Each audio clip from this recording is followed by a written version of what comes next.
That's interesting. Tanya? I made it back to your APC and figured out how to access your drone's controls. Oh, great. Bring back that scroll you just picked up. I found something in the APC that can help us.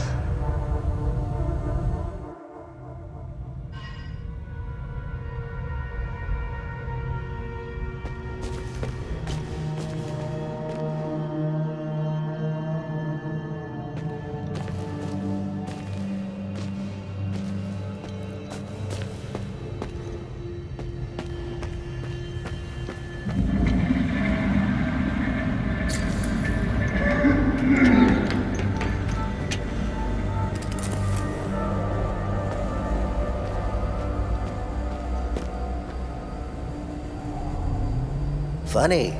I've never seen you before. No matter. I can see your credentials hanging from your neck. Welcome to the Watcher's Nest. Who are you? My name is Gildas Brom.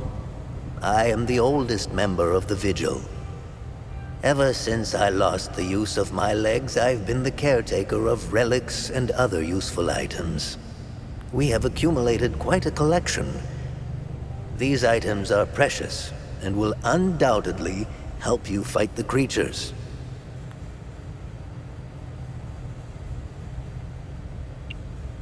Anything else you can tell me about the Watcher's Nest? Initially, the Watcher's Nest was a barracks for the Foal Guards, our ancestral order. Their blue-flowered crest is carved on the walls. The Foal Guard abandoned it, but Pentos Algier, the founder of the Vigil, reclaimed it years later. He made it a secret stronghold to coordinate the Vigil's efforts.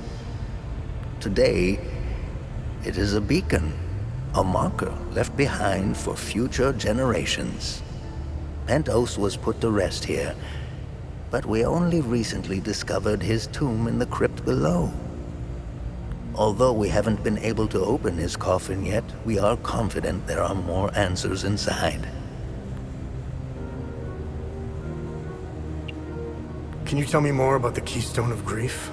If you have the keystone, this can only mean one thing. Vitalis is no more. This is a somber day for the Vigil. He was the best of us.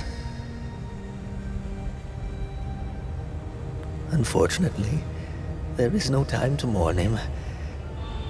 I will honor his memory later. As for the artifact, we only have theories, some of which you can find in notes and journals strewn across the tables and desks. The Keystone of Grief was found in the Umal Caves, leading us to the Watcher's Nest. Whatever the Keystone is, I believe some answers can be found in Pentos's coffin. If only we can figure out a way to open the damn thing. What are other duties a Vigil must perform? I'm sure you are aware that nothing is free in this world. As a Vigil, you swore an oath to prevent the calamity and protect the people of Hadia. By performing good deeds for Hadians, you can acquire some relics and items. You may have noticed that the creature, despite being slain, returns after a certain time. That's because you haven't shut down their time loop. You need to kill the Guardians first, and only then can you enter the time loop to shut it down. We must shut down all the time loops. I know, it seems like an impossible task given the brutality of the Civil War. Take this. It will help you detect the Guardians that are protecting each time loop.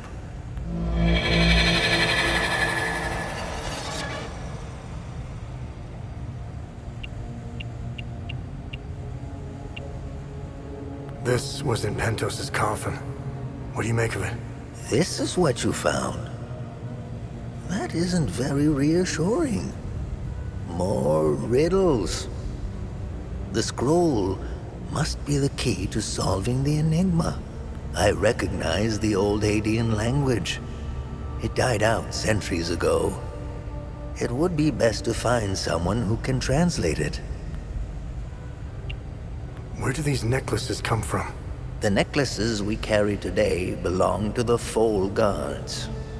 We found them in old tombs and ruins. Crafting these necklaces is a lost art. Many have tried unlocking the secrets of forging one, but every attempt has failed. They are precious and rare, which is why each member of the Vigil passes the necklace to their next of kin. What do you know about these weapons? Consider what our smiths need to forge our weapons. It makes you think, doesn't it? Now that's a chicken and the egg mystery if I ever saw one. Think about it. You can't slay the creatures without our weapons. The material to forge them comes from the creature's corpse. How did they do it? What are time loops, and how do I shut them down? They ensnare moments in time, events charged with extreme violence, and curse those trapped inside to relive the moment over and over again. Now, how to shut it down? Once inside, you must bring an Ammon prism to the center of the time loop. The center is deadly to humans, so the Foal Guards trained owls to carry the Ammon prism. Ammon prisms are extremely rare. This is the only one I have left. Please take it. Perhaps your flying gadget can carry it to the center for you. Remember, when you close a time loop, come back and see me to claim your reward. There must be thousands. Roll up your sleeves. You have a lot of work ahead of you.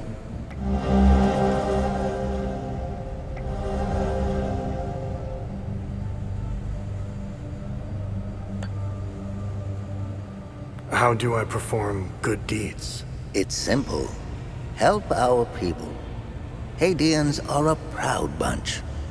They won't ask for your help directly, so pay attention to what they say.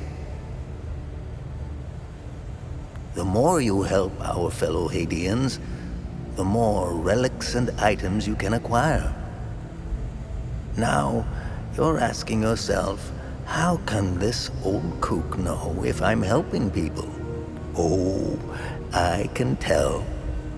It's in your eyes, boy. The eyes have much to say if one knows how to look.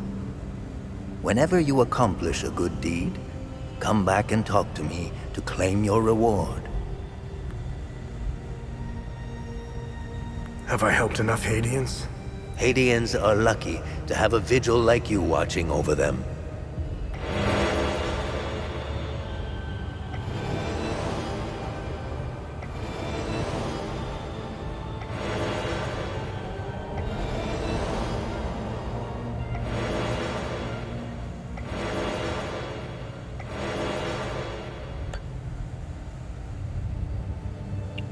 Hadeans need to rejoin the world. Come to think of it, we've never been a part of it. Hadeans have been isolated for far too long. I believe the only way to end the calamity is to abandon Hadea. Leave and never return, Sabinian and Palamist alike. The calamity is unique to Hadea. Why? What is it about Hadea that is so different from any other country? The answer is buried out there somewhere. We need to find it and stop it for good this time, or the cycle of destruction will continue. War is beyond tragedy, a senseless waste of human life and potential, and sadly, Hadea is no stranger to it. We haven't seen a conflict in over 1,000 years. In fact, we haven't seen a war this brutal before. Modern guns, mixed with hatred passed on from one generation to the next, are bound for terrible consequences. This is why the Vigil doubled its efforts when war loomed on the horizon, and also why the Vigil is being hunted. When desperate, we tend to make mistakes and expose ourselves. I'll never ascribe to the theory that the Vigil has a traitor within its ranks. Never. I don't know much about the Peacekeepers. In a way, they are like the Vigil. They help the victims of war and ensure their care. Nothing wrong with that. However, unlike us, they operate in the open, which has certain disadvantages. It's like having a target painted on your back. I wish them the best of luck. Technically, I am Sabinian. I don't count myself as one, though. I am a Vigil first and foremost. I was born and raised in the small village of Teden. It's in the north of Asteria. I went to school just like the other Sabinian kids, but during the small hours, I trained. I barely had friends growing up, but that didn't matter. The life of a Vigil is lonely and hard. I was always the outsider looking in.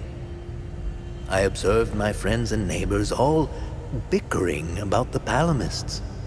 Let's just say I had other things on my mind than to hate an entire group of people. That always bothered me to my core. I wish I could have told them all to stop, to tell the truth, and to warn them of the real threat. I'm afraid they were too far gone, as if their hatred were a terminal sickness. I have no ill feelings toward the Palamists. They are dyed-in-the-wool Hadeans. Do you know the saying, the way to a dog's heart is through his stomach? Well, the way to a Palamist's heart is through his faith. Threaten that, and you will have a devoted enemy pitted against you. The propagandists played the religion card, fear-mongering the Palamists into believing that the Sabinians were going to take their faith away. And now look at us, divided and broken. It's deplorable. The time loops appeared at midnight on January 1st, and the creatures soon after. This isn't the first time this phenomenon has occurred in Hadia. You would think we would all be experts by now, but we're piecing together some lost history. Somehow this vital information has slipped through the cracks. We are uncertain if January 1st at midnight is genuinely part of the cycle. Is it consistent or random? We are plagued by many of these questions. With our lack of answers, we could do little to prevent the calamity. Only brace for it. Now that it is upon us, only one question remains. Who or what is creating the time loops?